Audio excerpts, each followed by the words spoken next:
अस्सलाम वालेकुम। क्या हाल है सबका? उम्मीद है सब खैरियत से होंगे। अल्हम्दुलिल्लाह मैं भी ठीक हूँ। और जी व्लॉग है मेरा ये 27 अप्रैल का और सुबह का टाइम है 7 बजे का। सालार साहब रिक्शे में सवार होके जा चुके हैं और अब जी यहाँ पे हो गया है दिन का आगाज़, रूटीन का आगाज़ हो गया है। और खाने में आज मैंने क्या बनाना है दोपहर के खाने में, आज मैं बना रही हूँ जी ये जो होते हैं ना साबुत माश इनको कहते हैं, आज ये मैं वो बनाने लगी हूँ।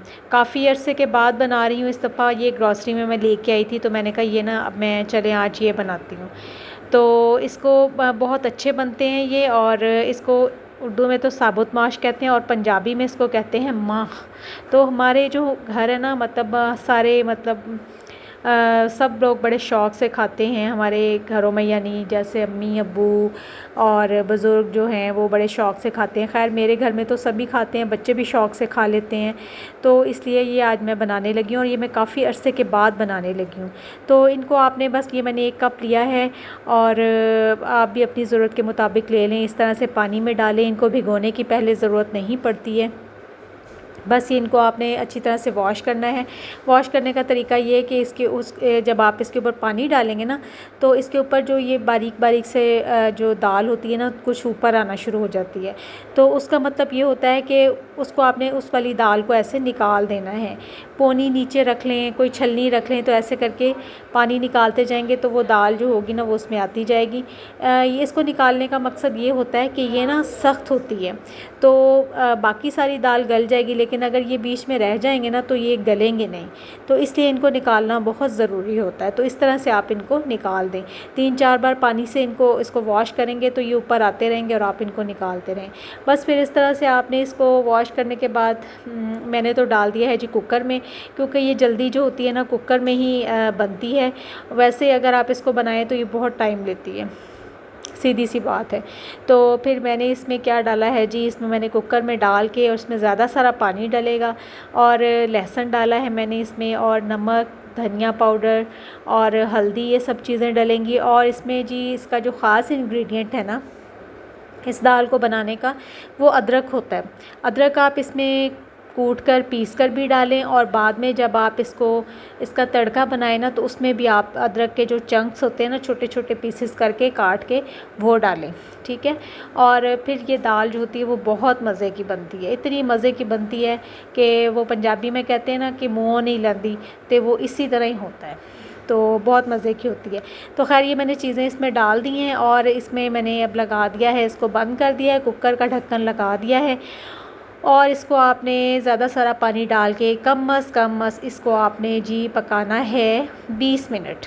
तब ये जाके जो दाल होती है ना वो ये गलती है। इसकी दाल जो है ये वाली दाल आसानी से गलने वाली नहीं होती है, तो इसको आपको काफ़ी टाइम लगाना पड़ता है और पानी ज़्यादा डालना पड़ता है। ये भी इसकी एक टिप होती है, तब ये सही घुलती है, मिक्स होती है। थोड़ी मूडी सी दाल है ये, नखरे वाली भी कह सकते हैं।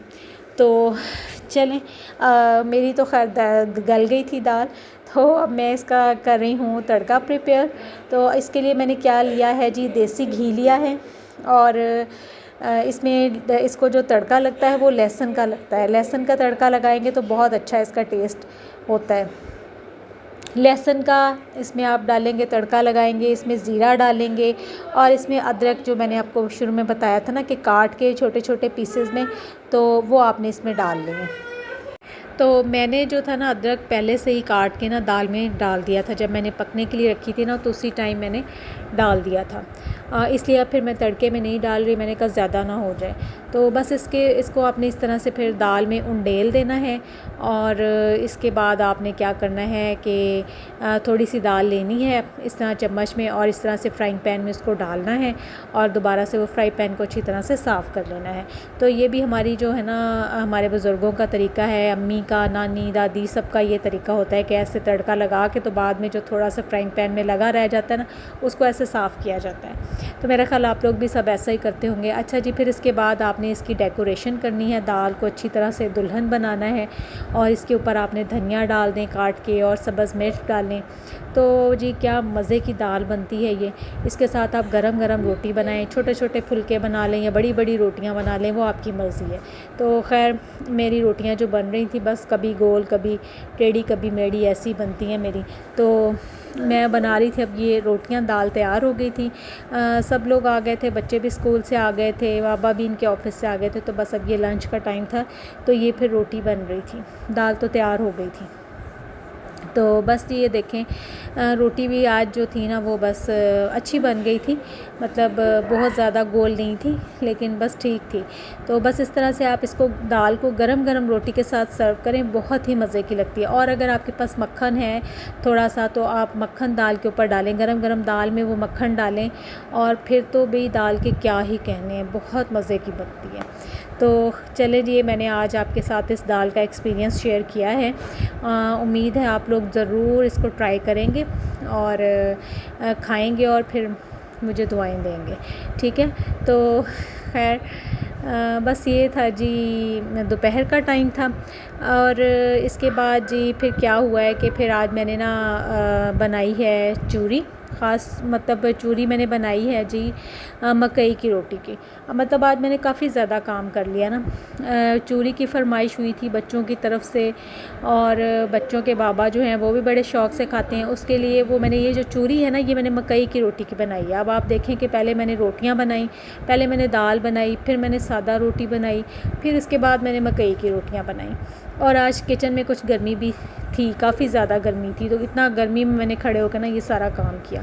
तो पहले रोटियां बनाई, फिर मकई की रोटी बनानी आपको पता है कितना मुश्किल होता है, वो मैं क्लिप नहीं बना सकी क्योंकि चूल्हे के पास ना काफ़ी हीट थी और मोबाइल वहाँ पे रखना उस टाइम मुझे ना सही नहीं लगा। तो फिर ये मैंने ना रोटियाँ बना के, तो इनको आपने अच्छी तरह से एक बड़ी सारी परात में डाल लें रोटियों को, उनका अच्छी तरह से कचूमर बना लें, यानी तोड़ लें रोटियों को ना। तो उनको फिर जब अच्छी तरह से कचूमर बन जाए तो उसमें आप डालें देसी घी और 4-5 चम्मच मतलब अपने हिसाब से डाल लें, और फिर उसमें आप डालें चीनी, और इन चीज़ों को अच्छी तरह से ना मतलब मिक्स कर लें, गूंद लें। तो ये आज मेरे साथ क्या हुआ था कि मेरे साथ थोड़ा सा ये ब्लंडर हो गया कि मैंने ना इसमें घी भी ज़्यादा डल गया और शक्कर भी ज़्यादा डल गई। मतलब मैंने चीनी से नहीं बनाई थी, मैंने इसको जो देसी शक्कर होती है ना उससे बनाया था, तो इसलिए बहुत ज़्यादा ना स्टिकी सी हो गई थी।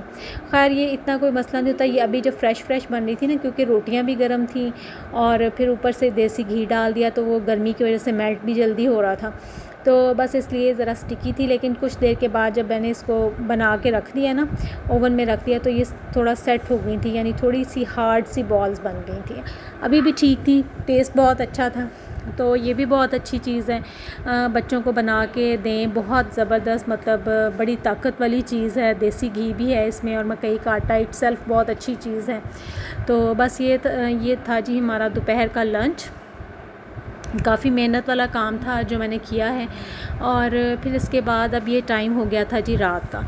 अब रात को मसला दरपेश था कि भाई अब क्या रात को डिनर में क्या खाया जाए। दाल तो पड़ी हुई थी, लेकिन अब वो जो दाल थी ना वो अब किसी के नाक के नीचे नहीं आ रही थी। अब किसी से मतलब किसी की अब दाल से जो थी ना वो बन नहीं रही थी, अनबन हो गई थी दाल से, एक टाइम जो खा ली थी। तो खैर फिर मैंने कहा कि अब मैं क्या करूँ। फिर अब सैंडविचेस बना रही थी अंडे वाले, अंडे बॉयल करके उसमें मायो वगैरह डाल के, टमाटर प्याज सब कुछ डाल के। तो बस अब मैं जो थी ना इसको ब्रेड पे स्लाइसेस पे लगा के और इसको सैंडविच मेकर में रख के, तो ये सैंडविच बन रहे थे। तो ये देखें अब ये ब्रेड स्लाइसेस पे लग गए हैं और अब मैं इसमें ना वो इसको रख रही हूँ सैंडविच मेकर में। तो बस ये देखें अब ये रख रही हूँ इस तरह से सैंडविच मेकर में। इसके ऊपर आप थोड़ा सा बटर है तो बटर लगा दें, ऑयल है ऑयल लगा दें या घी लगा दें, जो भी आपके पास होगा वो लगा दें। तो इसके ऊपर फिर ये जो होती है ना ऊपर से सैंडविच बड़ा क्रंची सा बन जाता है, बड़ी अच्छी सी इसकी लुक आती है।